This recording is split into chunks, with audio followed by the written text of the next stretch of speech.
Hi guys! So tayo ngayon may general cleaning na shine. So ngayon tayo ay maglilinis. Ang paglilinis ay napakahalaga kahit sa ating tahanan or trabaho man yan.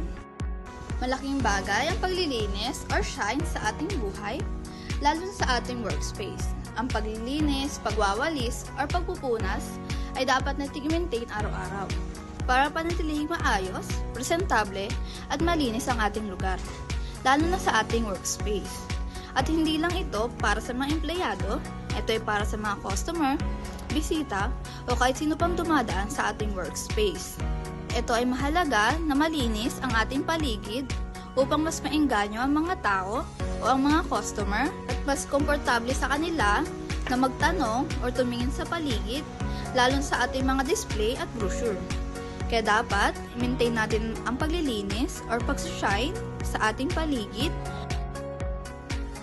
Ang paglilinis ay ating responsibilidad dahil ito ay dapat hindi natin kinakalimutan sa lahat ng oras.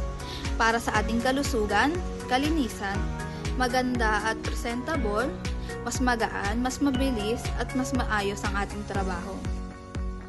Ang shine ay napakahalaga, lalo na sa ating trabaho, kaya dapat tayo ay magtulungan sa paglilinis upang ma-maintain natin ang kalinisan at safety sa ating lugar upang mapagaan ang ating trabaho sa lahat ng oras.